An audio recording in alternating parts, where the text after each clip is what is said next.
I'll call this brief reflection T.S. Eliot and the eagle, for the eagle is very central to his thinking as it is to John, the great theologian of the early church. T.S. Eliot certainly can be considered one of the most important poets, poetic philosophers, poetic theologians of the 20th century, and his influence continues to ripple forth. So to know Eliot is to understand the flow, the momentum, the meaning, both of Western civilization, Eastern civilization, and the whole story of transformation, insight, what we are to leave behind, what we are to move towards into the ever fuller and richer light of the soul and society, and into the future itself. T.S. Eliot, certainly the 1920s, was at the very peak of poetic attention. His work on The Wasteland, Sweeney, Prufrock, many other works, in fact, positioned him in a place in which the most attentive intellectuals and artists of the time understood that something was not right. Things were out of joint, as it were, in Western civilization. The quest for meaning, the quest for purpose had become dimmed. Christendom was slowly vanishing like a cloud in the sky. Christianity was divided.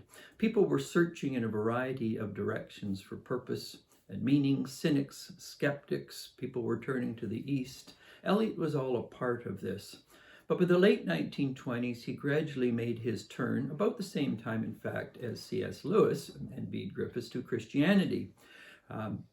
Both made their journey around the same period of time, and they, for a time, sadly so, in the 1930s, tended to turn on one another. The Inklings mocked Eliot just as Eliot had his suspicions of the Inklings. Gratefully so, by 1945, Charles Williams brought Eliot and Lewis together, and from then on throughout the 1940s, 50s, they became the dearest of friends into the 1960s. Canterbury commissioned them to do a revisionist read of the Psalter for people, given their literary, their aesthetic, their linguistic abilities.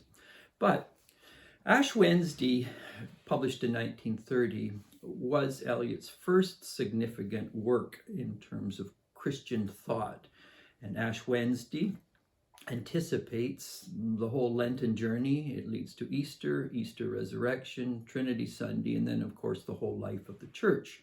And it's part of the major cycle. So it's the portal into the major cycle of transformation.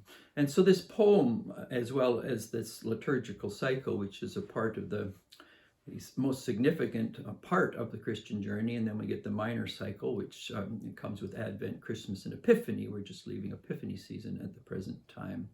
But it really is about formation and understanding the nature of the journey and what has to be left behind and what we move towards as we mature in depth and wisdom.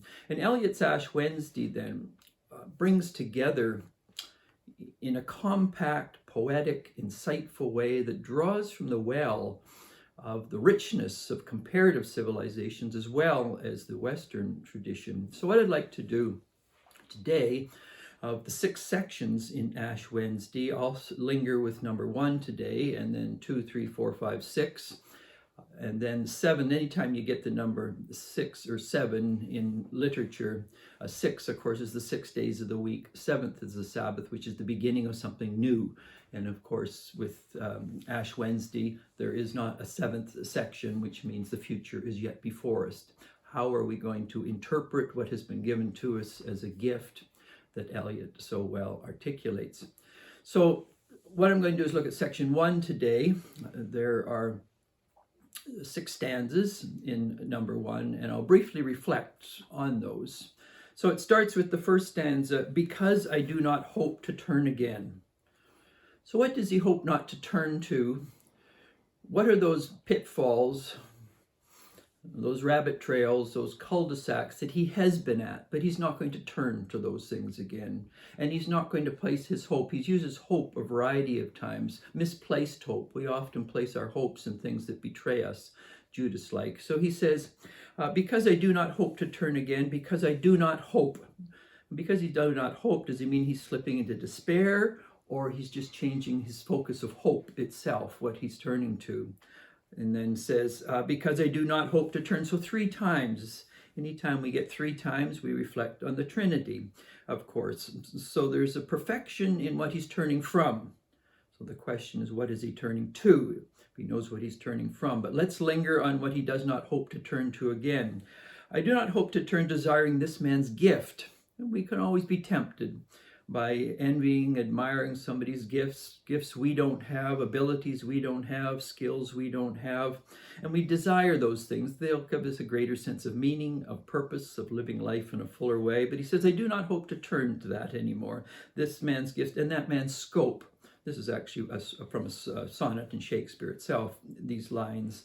But someone's influence, their prominence, the way they're admired, the impact they have, the books they've published, where they've spoken, the role they've played. He says, I do not turn to that again, desiring this man's gift and that man's scope. I no longer strive towards such things, because there's the temptation and then the striving that comes with trying to be something we are not, but admiring people that we wish to be. And then this restlessness that is created. And Eliot says, leave that behind. I'm not going to turn to that anymore. It's something, it's a mirage. It's a cloud that passes. There's no substance in it. So I no longer strive towards such things. And here we get the eagle. Why should the aged eagle stretch its wings? And now the danger, of course, anyone in that sense, it's like the soul is like the eagle.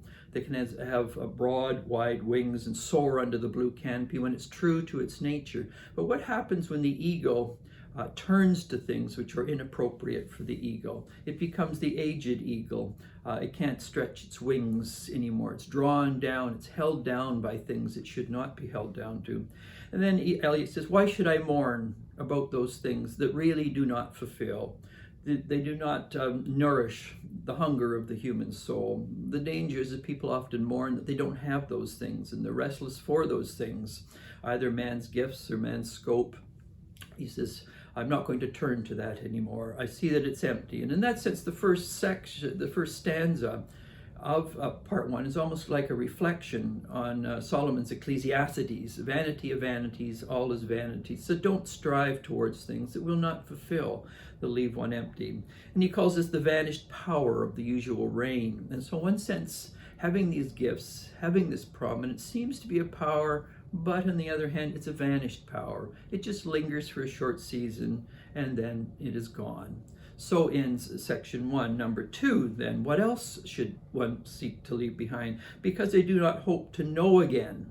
And here we're getting into the intellectual side, the need for certainty, the need to know, to be the one who is the authority. Because I do not hope to know again, the infirm glory of the positive hour. So is the glory of knowing, the one who's the authority, the one who gets the attention, the one who writes the books. But it's an infirm glory. There's a sickness in it as well. There's poison in the apple in that sense. And Eliot understands this because he was at the center of a lot of high culture, life of his day, of literature, but it's an infirm glory. It doesn't last. There's betrayal in the midst of it. Because I do not think, because I know I shall not know. And here you get the sense of the via negativa, I can't know. And the temptation of the via positiva, we can know, we can speak authoritatively, certainly in theology and politics and many others. But he says, because I know I shall not know, the one veritable transitory power. So again, you have this notion that what seems to be solid, what seems to be substantive, is but a transitory power. It doesn't last, it does not hold. Because I cannot drink there where trees flower and springs flow, for there is nothing again. So what seems to be life, what seems to be trees flowering, what seems to be spring flowing, it will change. Seasons move, and if we get too attached to any season, any place, there's nothing again there in terms that will hold, that will stay. Then he moves on to stanza 3, because I know that time is always time, and place is always and only place, and what is actual only for one time. So sometimes we freeze something in the past as an important period or a difficult period, but it passes. We live through it, we move on.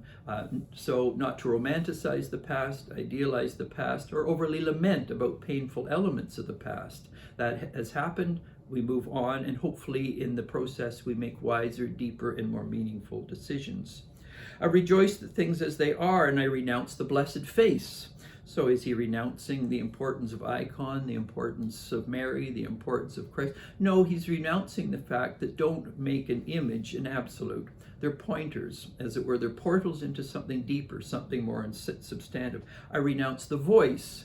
What's he renouncing there? Is he renouncing the distortion of ultimate insight? We'll come to this later in the poem, where he makes a distinction between the voice, the small word, and the big word in that sense. So he's renouncing the notion that often those who speak with the voice, in fact, distort what the word is all about. And he's renouncing that, knowing there are counterfeits on the journey. Because I cannot hope to turn again, you see, he's arguing here, I'm not going to turn to those things again, because I know that they, in fact, do not give substantive meaning or purpose. So I'm not going to turn back to what I know and what humanity has known through its own life journey and experiences. And consequently, I rejoice, having to construct something upon which to rejoice. And so he realizes that no finite thing can fulfill the hunger for meaning. And so we construct meanings, but always recognizing they're transient, they're finite, and we have to see them for what they actually are, as never being able to slake the thirst for deeper meaning and purpose.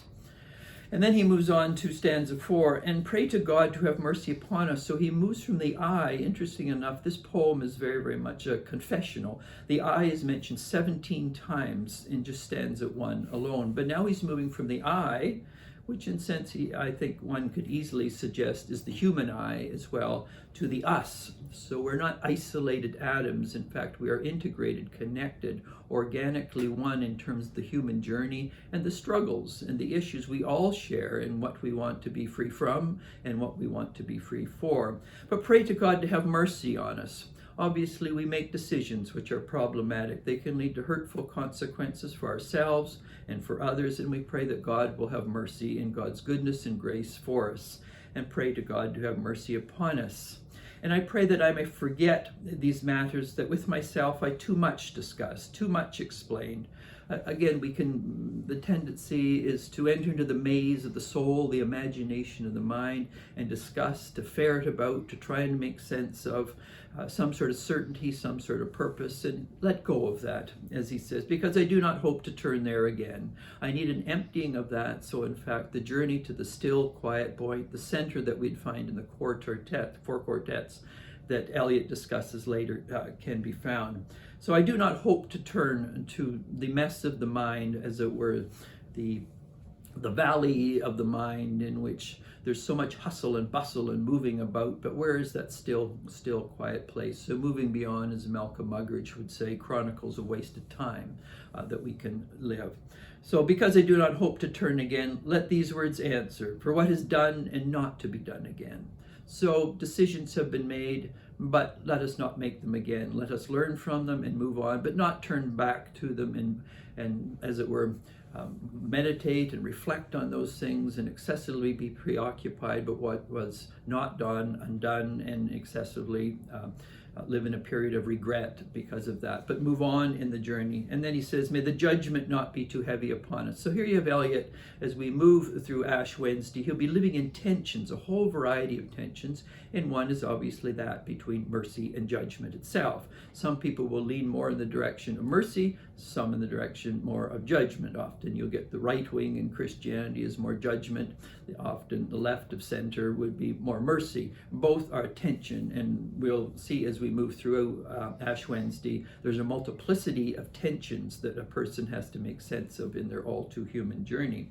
And then he comes back to the eagle again.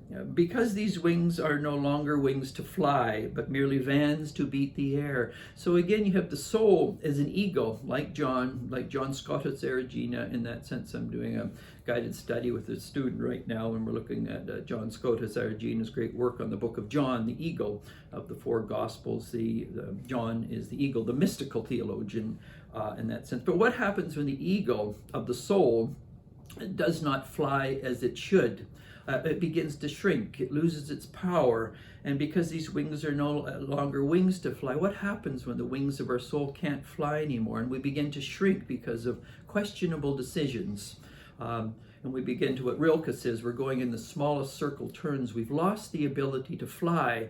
and in that sense, under the blue sky of eternity. And then he says, the air which is now thoroughly small and dry. So you can see the soul shrinking. It loses its sap, it loses its energy. The eagle can't fly. And so Eliot is commenting on what are those things that prevents the eagle of the soul within from being what it could be by decisions made, and not turning to those things again, which in that sense chain the eagle and prevent it from being free. So the air which is now thoroughly small and dry, smaller and drier than the will itself.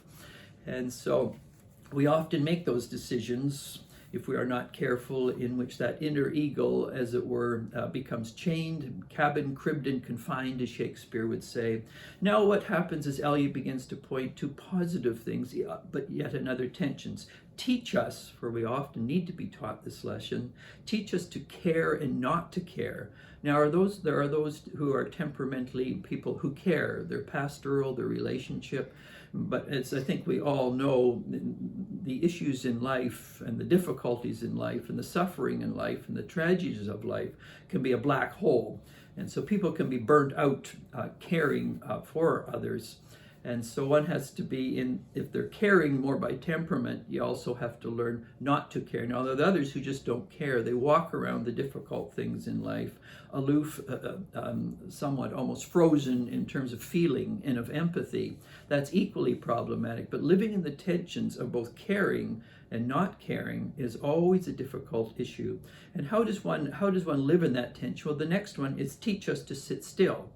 So in a culture which is frantically driven by the vita activa, Eliot is very much cautioning, just as the eagle represents the great vision, the contemplative heritage of the eagle is the grounding, in that sense, in which the activa, or the busy life, is held together. So in Teach Us to Sit Still, Eliot is pointing to the contemplative vision that has been lost by a highly driven, frenetic Western civilization in which busyness is its own addictive drug.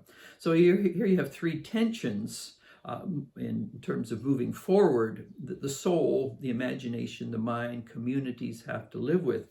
Justice, or judgment and mercy, caring and not caring, and then stillness and action.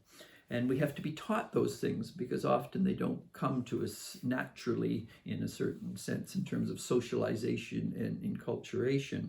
And then he ends the sixth stanza with, pray for us sinners now at the hour of our death. He starts initially with the sinners, and of course sinners coming from hamartia, the decisions we make, which lead us to places in our life which put us in positions of bondage rather than freeing us in any meaningful sense. So sinners in that sense, in which be wary of decisions made because inappropriate, lack of discernment decisions lead to the chaining of the ego within. The final line, the sinners disappears, and it's more just pray for us now at the hour of our death. For inevitably, the human journey is always one between what has been called the hatch, match, and dispatch. We're hatched into the world. There's often matching, and then we're dispatched. And so the question is, our all too human journey, what are we not to turn to again? Because in fact, it chains the eagle of the soul. What are we to turn to that really leads to the liberty and freedom of what we're meant to be, not just as individuals, but as peoples, as communities, as parishes. And as one enters then the Lenten season, these are the first suggestions or hints that Eliot is going to point to via Ash Wednesday in terms of the process of what is to be left behind, what is to be moved toward, and the nature of deification itself.